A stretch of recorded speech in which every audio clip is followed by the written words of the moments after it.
Olá pessoal, essa questão do Enem 2016 era uma questão que envolvia o volume de sólidos geométricos. Se você gosta desse assunto, se você precisa estudar esse assunto, eu vou deixar no final dessa questão o link da playlist com todas as questões envolvendo sólidos geométricos que já caíram no Enem, beleza? Então no fim do vídeo vai ter o link para você e aí você pode rever as questões para poder estudar, combinado?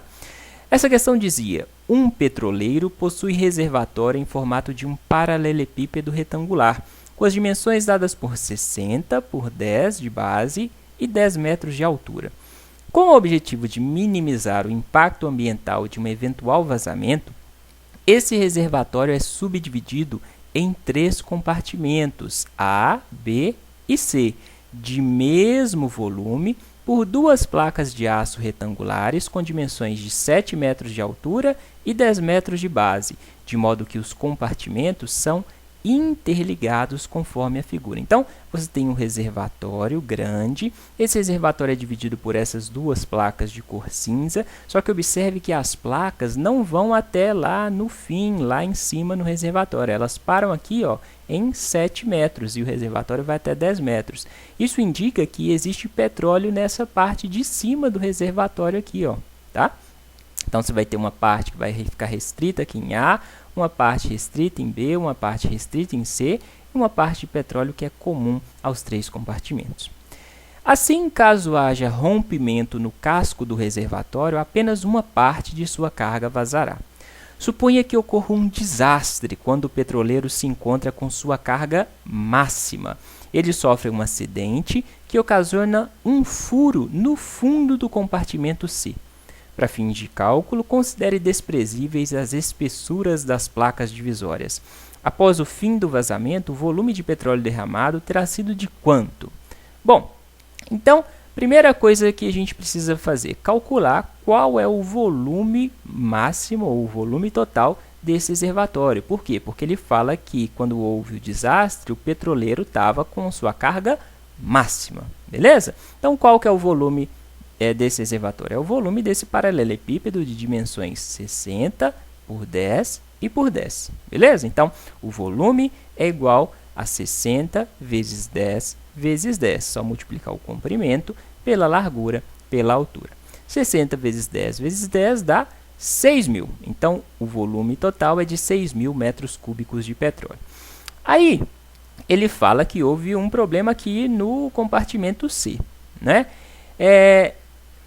Quando existir o furo aqui no compartimento C, o petróleo vai vazar aqui pelo compartimento C. Então, o que vai vazar de petróleo? Vai vazar o tanto de petróleo que estava aqui no compartimento C, mais o tanto de petróleo que estava aqui em cima. Concorda? Que não estava nem no A nem no B, mas que era comum, né? Que estava aqui em cima.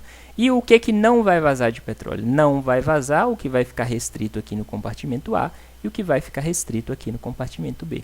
Então, o que a gente pode fazer agora é calcular qual é o volume de cada um desses compartimentos, não é? A gente sabe que daqui até aqui o comprimento total é 60. Essas 2 placas dividem esses 60 metros em 3 partes iguais. Então, se tudo vale 60 e foi dividido por 3, 60 dividido por 3 dá 20, né? Daqui até aqui tem 20, daqui até aqui tem 20, daqui até aqui tem 20. Isso dá 60. Então, qual que é o volume de cada um desses compartimentos? É 20, que é o comprimento, vezes a largura, que é 10, vezes a altura do compartimento, que é 7 metros, né? Então, o volume de cada compartimento é 20 vezes 10 vezes 7, isso dá 1.400 metros cúbicos.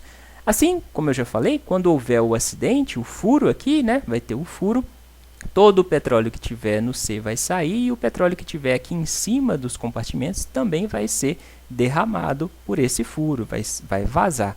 Então, quanto de petróleo que vai vazar? Vai vazar o total que cabe no tanque, menos o total que vai ficar restrito aqui no compartimento A e no compartimento B, entendeu? Então, a quantidade de petróleo que vai vazar é o volume total do reservatório, menos o tanto de petróleo que não vai vazar. O que não vai vazar? O que não vai vazar é o que vai ficar restrito aqui no A e o que vai ficar restrito aqui no B. O que está no C vai vazar e o que está aqui em cima também vai vazar, beleza? Eu estou calculando assim, por quê? Porque eu já calculei qual é o volume total e já calculei qual é o volume de A e qual que é o volume de B, que é de 1.400. Então, é só substituir. Volume total é 6.000 menos volume de A, 1.400, mais volume de B, 1.400, né? Então, 1.400 mais 1.400 dá 2.800. Então, vou ter 6.000 menos 2.800. Isso dá 3.200 metros cúbicos. Lá nas respostas, todas estavam na forma de potência de 10, então você tinha que transformar 3.200 em potência de 10. Bastava andar com a vírgula para a esquerda 1, 2, 3 casas, você teria 3,2 multiplicado por 10 elevado ao cubo. Então, 3,2 vezes 10 a 3, essa seria a resposta da questão, a letra D. Beleza? Dúvidas? Se tiver dúvidas, pode deixar suas dúvidas aqui embaixo nos comentários. Você poderia resolver essa questão de uma forma diferente? Sim, para saber o tanto de petróleo que vazou, você poderia também calcular qual era o volume do compartimento C, que é 1.400, e somar com o volume de petróleo que estava aqui nessa parte de cima, né? Era só calcular o volume dessa parte de cima aqui, ó, né? Se a altura toda é 10 e as placas vão até 7 metros, essa altura aqui, da parte de cima, são 3 metros. Então, o volume aqui seria 60 vezes 10 vezes a altura, que é 3. Aí você somava com o volume de C e ia chegar nessa mesma resposta de 3.200. Então, você podia fazer do jeito que você achasse mais fácil. Combinado? É isso. Se tiver entendido a questão, deixa aquele joinha, compartilhe o vídeo, por favor, para ajudar o canal a crescer. E se quiser se inscrever no canal, é só clicar nessa carinha que está aparecendo aqui do lado direito. Beleza?